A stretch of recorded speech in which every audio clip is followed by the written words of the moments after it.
Hello students, आपण आरोग्य सेवक गट क आणि ड जे आता एक्झाम होणार आहे त्यासाठी विज्ञानचे अत्यंत महत्त्वाचे क्वेश्चन्स पाहणार आहोत.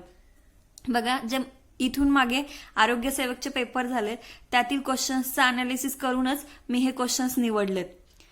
बघा, आपण क्वेश्चन्स बघूया डायरेक्ट. क्वेश्चन नंबर 1, जे रोग विशिष्ट भागात काही लोकांना अचानकपणे झाल्याचे आढळून येते त्यांना डॅश डॅश रोग म्हणतात. ओके, ऑप्शन 1 काय दिलं त्यांनी? इपिडेमिक डिसीज म्हणजे व्यापक रोग. ऑप्शन 2 पॅन्डेमिक डिसीज सार्वदेशिक रोग. ऑप्शन 3 एंडेमिक डिसीज प्रदेशनिष्ठ रोग. ऑप्शन 4 क्रोनिक डिसीज जुनाट रोग. आणि ऑप्शन 5 आहे अॅक्यूट डिसीज तीव्र रोग. तर बघा, हा क्वेश्चन मी का घेतलाय कारण या प्रकारचा क्वेश्चन या आधीही आरोग्य सेवकच्या क्वेश्चन पेपरला आलेला आहे. आणि सध्या कोरोनाच्या काळामध्ये आपण सगळे म्हणतो कोरोना कसा आहे? पॅन्डेमिक आहे, म्हणजे कसं सार्वदेशिक रोग आहे जो जगभर पसरलेला आहे. जे रोग किंवा आजार विषाणूमुळे होतात आणि ते पूर्ण जगभर पसरतात त्यांना म्हणतात पॅन्डेमिक डिसीज. बरोबर, सार्वदेशिक रोग. आपल्याला माहिती आहे कोरोना हा पॅन्डेमिक आहे. मग आता आपल्याला त्यांनी काय विचारलंय? जे रोग विशिष्ट भागात काही लोकांना अचानकपणे झाल्याचे आढळून येते. विशिष्ट भागात म्हणजे सगळीकडे नाही, काहीच भागात आढळून येतात, त्या रोगांना काय म्हणतात असं विचारलंय. तर त्या रोगांना म्हणतात एंडेमिक म्हणजे प्रदेशनिष्ठ रोग. काय एंडेमिक म्हणतात. मग ऑप्शन 1 मध्ये काय दिलंय? इपिडेमिक डिसीज व्यापक रोग म्हणजे काय? जो रोग एका व्यक्तीकडून दुसऱ्या व्यक्तीकडे मोठ्या प्रमाणात परिणामकारक पसरतो. म्हणजे for example swine flu, cholera हे कसे आहेत? इपिडेमिक डिसीज आहेत. फॉर एक्झाम्पल संसर्गजन्य रोग, त्याला म्हणतात इपिडेमिक डिसीजेस. ऑप्शन 4 मध्ये काय दिलं त्यांनी? क्रोनिक डिसीज जुनाट रोग म्हणजे असे रोग जे खूप कालावधीसाठी राहतात.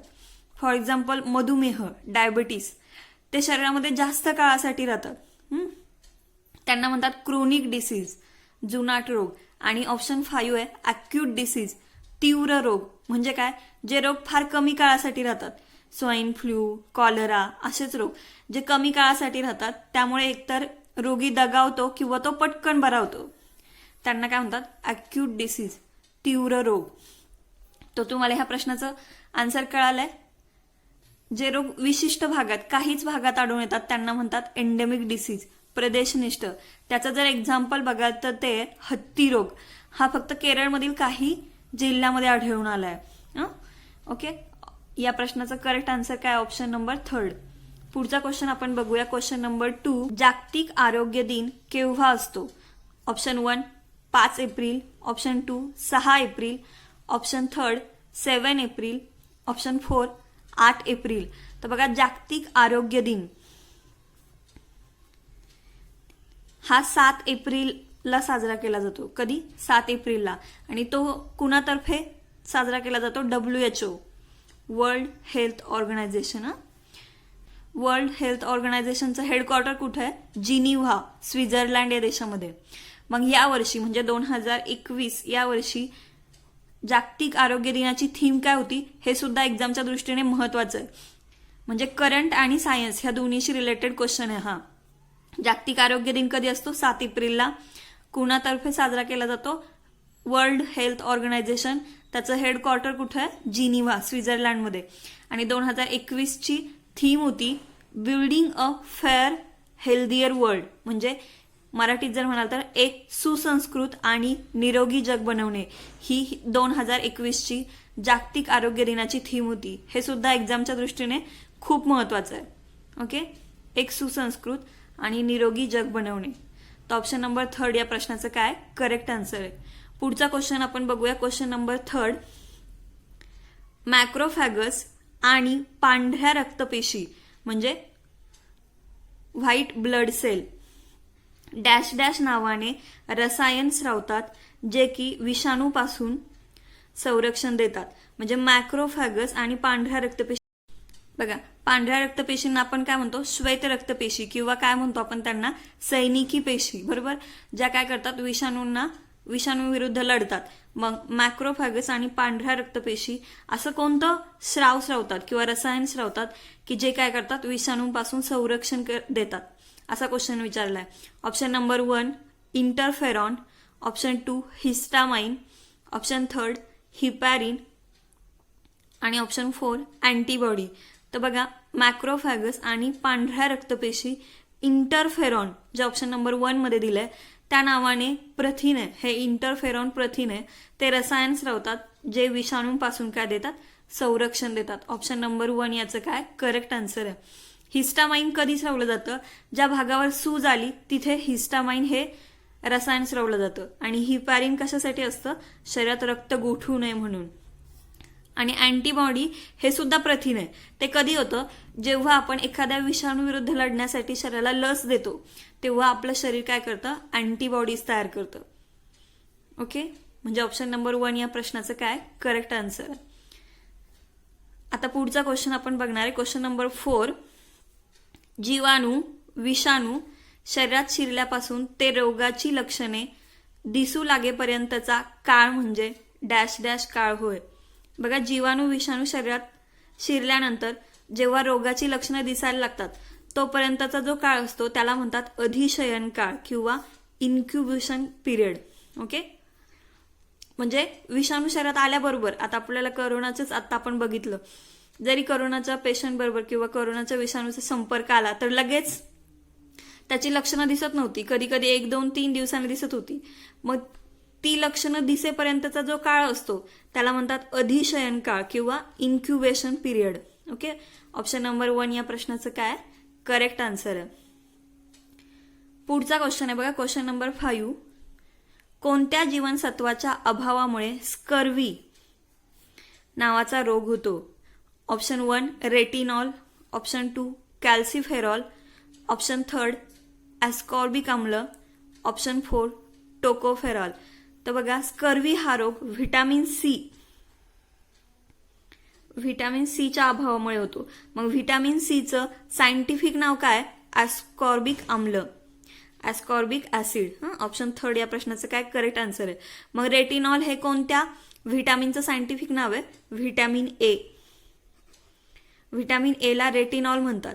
आणि व्हिटॅमिन एच्या अभावामुळे कोणता रोग होतो, तर रात आंधळेपणा होतो. व्हिटॅमिन ए शरीरात जर कमी असेल तर रात आंधळेपणा होतो.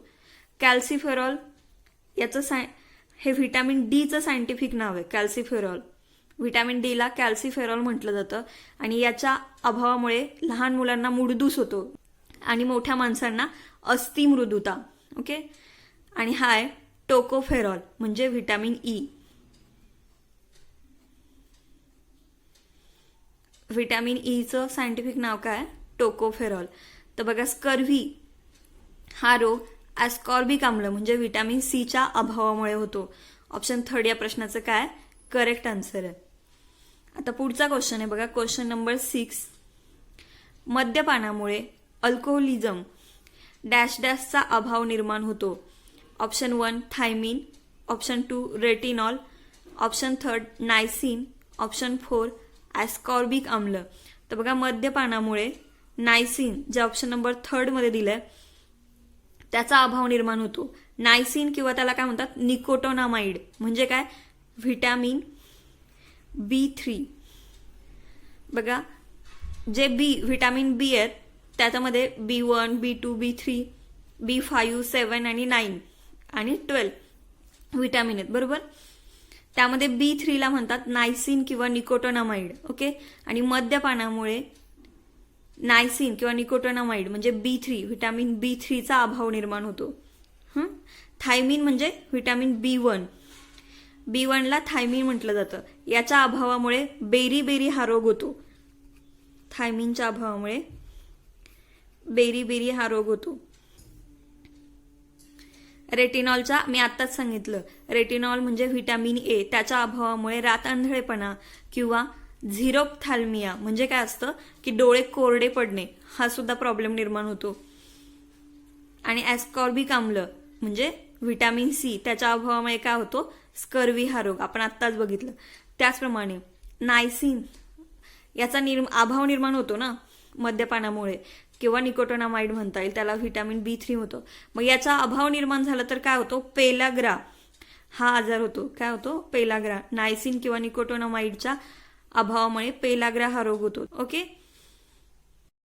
पुढचा क्वेश्चन आहे क्वेश्चन नंबर 7. 1 ग्रॅम प्रथिनांपासून डॅश डॅश ऊर्जा मिळते. तर बघा 1 ग्रॅम प्रथिनांपासून 4 किलो कॅलरी एवढी ऊर्जा मिळते. 1 ग्रॅम प्रथिनांपासून, ऍक्च्युली इथं ग्रॅम दिलंय, ग्रॅम नाही पाहिजे, कॅलरीज. ऊर्जा ही कॅलरीज मध्ये काउंट केली जाते. 1 ग्रॅम प्रथिनांपासून 4 किलो कॅलरी ऊर्जा मिळते. त्याचप्रमाणे 1 ग्रॅम कर्बोदकापासून सुद्धा 4 किलो कॅलरी ऊर्जा मिळते. आणि जर मेदाचं म्हणाल तर बघा 1 ग्रॅम मेद यापासून 9 किलो कॅलरी ऊर्जा मिळते. ओके. प्रथिन आणि कर्बोदकापासून सेम 4 किलो कॅलरी, मात्र मेदापासून 1 ग्रॅम मेदापासून 9 किलो कॅलरी ऊर्जा मिळते. तर ह्या प्रश्नाचं करेक्ट आन्सर काय? 4. हे क्वेश्चन्स खूप वेळा एक्झाम मध्ये विचारलेले आहेत, त्यामुळे हा सुद्धा डेटा लक्षातच ठेवायचा. इव्हन आज घेतलेले सगळे क्वेश्चन्स आरोग्य सेवकच्या एक्झामच्या दृष्टीने खूप महत्वाचे आहेत. ओके. पुढचा क्वेश्चन आहे क्वेश्चन नंबर 8. साधारणतः 5 वर्षाखालील मुलामुलींना प्रथिन ऊर्जा कुपोषण हा विकार जडतो, ज्यामध्ये पोट फुगते आणि चेहऱ्यावर सूज येते, त्यास काय म्हणतात? बघा, प्रथिन कुपोषणामुळे होणारे 2 आजार आहेत. त्याला आपण म्हणतो मार्मस किंवा सुकटी आणि सुजवटी. तर इथे काय दिलं त्यांनी? पोट फुगते आणि चेहऱ्यावर सूज येते, म्हणजेच कोणता? सुजवटी. ऑप्शन नंबर 2 या प्रश्नाचं काय करेक्ट आन्सर आहे. सुकटीमध्ये काय होतं? त्या मुलाचं वजन घटतं, त्याची चरबी कमी होते. ओके. तो बारीक होतो. पण इथे काय दिलं त्यांनी? पोट फुगते आणि चेहऱ्यावर सूज येते, म्हणजे हा कोणता आजार आहे? सुजवटी, जो कशामुळे होतो? प्रथिन कुपोषणामुळे होतो. ओके. ऑप्शन नंबर 2 या प्रश्नाचं काय करेक्ट आन्सर आहे.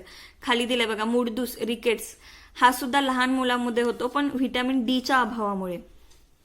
आणि झिरोप्थॅल्मिया हा रेटिनॉल म्हणजे व्हिटॅमिन एच्या अभावामुळे होतो. ओके. ऑप्शन नंबर 2 या प्रश्नाचं काय करेक्ट आन्सर आहे. क्वेश्चन नंबर 9 आहे. खालील विधाने अभ्यासा. विधान ए, LDL म्हणजे लो डेन्सिटी लिपोप्रोटीन हे HDL हाय डेन्सिटी लिपोप्रोटीन पेक्षा जास्त धोकादायक असते. ओके. तर हे विधान काय? सत्य आहे. लो डेन्सिटी लिपोप्रोटीन म्हणजे कमी घनता असलेले कोलेस्टेरॉल हे हाय घनता असलेल्या कोलेस्टेरॉल पेक्षा काय असतं? धोकादायक असतं. विधान ए सत्य आहे. आता विधान बी काय सांगतंय? HDL हाय डेन्सिटी लिपोप्रोटीनमुळे अतिरिक्त कोलेस्टेरॉल रोहिणीच्या आत साचते आणि रोहिणी बंद होऊ शकते.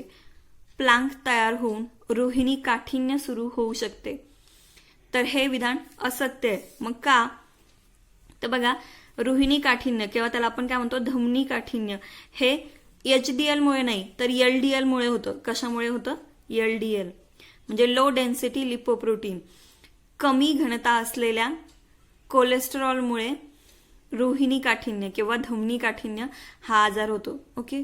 HDL मुळे नाही, म्हणूनच LDL हा HDL पेक्षा काय धोकादायक आहे. म्हणून विधान बी कसं आहे? असत्य आहे. तर त्यांनी ऑप्शन 1 काय दिलाय? फक्त ए बरोबर. ऑप्शन 2 फक्त बी बरोबर. ऑप्शन 3 दोन्ही विधाने बरोबर. ऑप्शन 4 वरील पैकी एकही बरोबर नाही. तर विधान ए कसं आहे? सत्य आहे. म्हणजे ऑप्शन 1 या प्रश्नाचं काय करेक्ट आन्सर आहे. आता पुढचा क्वेश्चन आपण बघूया. Question number 10. सामान्यतः व्यक्तीचा रक्तदाब हा डॅश डॅश असतो. Option 1 120/80 mmHg. Option 2 140/100 mmHg. Option 3 100/60 mmHg. आणि 4 180/100 mmHg.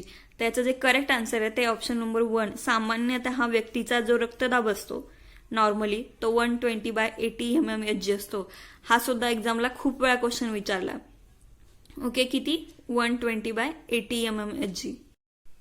मग बघा, त्यातील 120 mmHg हा जो आहे त्याला म्हणतात सिस्टॉलिक ब्लड प्रेशर, वरचा रक्तदाब. आणि जो 80 mmHg त्याला म्हणलं जातं डिस्टॉलिक ब्लड प्रेशर म्हणजे खालचा रक्तदाब. मग हे नॉर्मल व्यक्तीचं किती असतं? 120/80. सिस्टॉलिक ब्लड प्रेशर असतं 120 आणि डिस्टॉलिक असतं 80. आता जो ऑप्शन नंबर 2 मध्ये दिसतोय 140/100 mmHg, हा हायपर टेन्शन म्हणजे ज्यांचा रक्तदाब वरचा जास्त झालाय, आपण म्हणतो ना बीपी हाय झाला, ज्यांचा बीपी वाढलाय, हायपर टेन्शन त्याला म्हणतात, तो असतो 140/100 mmHg. आणि हायपोटेन्शन म्हणजे लो रक्तदाब, आपण काय म्हणतो बीपी कमी झाला म्हणजे 100/60 एवढा जर झाला तर त्याला म्हणतात हायपोटेन्शन. ओके, जो 100/60 mmHg इतका असतो. ऑप्शन नंबर 1 या प्रश्नाचं काय करेक्ट आन्सर आहे. तर ही 10 क्वेश्चन्स आपण आज बघितली आहेत. आरोग्य सेवकच्या एक्झामच्या दृष्टीने ही खूप महत्वाची आहेत. ओके, आय होप तुम्हाला हे लेक्चर आवडलं असेल. Thank you so much.